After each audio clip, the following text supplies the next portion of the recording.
Hello there and welcome back to Talk to Jo. No, the Good Enough Mum. What I'm here to talk about today is the difficult feelings that we can have about our past and letting go of things that we regret and the constant feeling of guilt that many of us can suffer from. And I'm thinking about this today because I was talking to a client the other day about things and that sense of guilt and regret. And what came to my mind was a poem by Mary Oliver, which I've got here. I'm just going to read the first few lines because I think it's so relevant and so helpful. It's called Wild Geese, and she says, "You do not have to be good.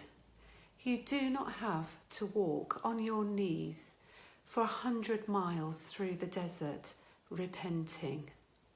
And I just love those opening lines of the poem, and if you want to read it, it's Wild Geese by Mary Oliver. And I love the start of it, you do not have to be good. And I think often what can happen when we do feel a lot of guilt and regret is that perhaps in the past we've been told we have to behave in a particular way, and quite often that's included a sense of being told that we aren't good enough and that we're not good and we're not behaving in the way that we should do.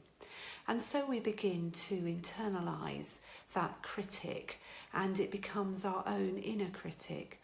And then when we do make mistakes, we get very cross with ourselves and we have this pervading sense of guilt and we feel very regretful. And that's not to say that if we have done things wrong, that we shouldn't try and put them right, because sometimes guilt can be a healthy thing in that it makes us address problems in our relationships, and it makes us look at whether or not we need to have a conversation with someone about things. And sometimes those guilty feelings can be helpful. But when they are all pervasive, when they don't lift, even if we try and reach out to someone and have a conversation and make amends, then there's probably something deeper going on. It's probably something to do with our inner critic. And what came to mind was I used to feel a sense of guilt all the time. I used to joke with friends and I used to say, guilt comes with the placenta when you have a baby. You just start feeling guilty because you feel guilty about all the ways in which you're a bad mum and the things that you shouldn't have done. And I actually think that I was mistaken in saying that, and that it is possible to live a life free of guilt.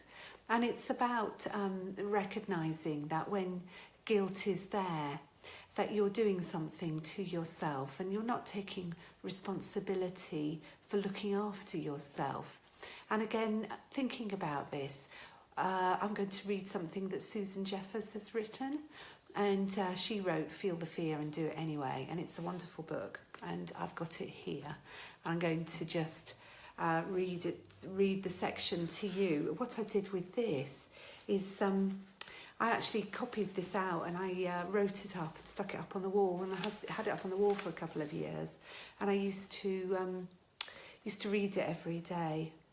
"It is important to understand that you have always done the best that you possibly could, given the person you were at any particular time.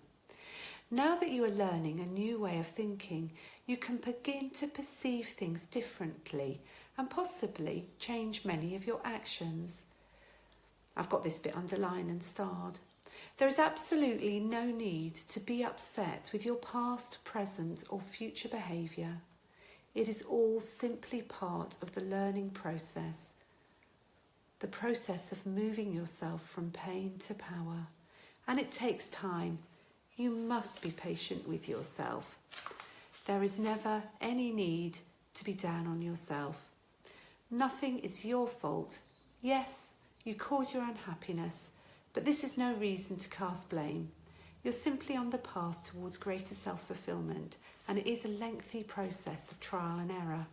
I just love that end bit where it says it's a lengthy process of trial and error.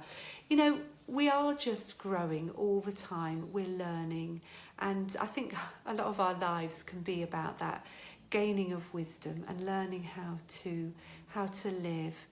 And most of these thoughts that we have really are just thoughts. They just pop up into our head.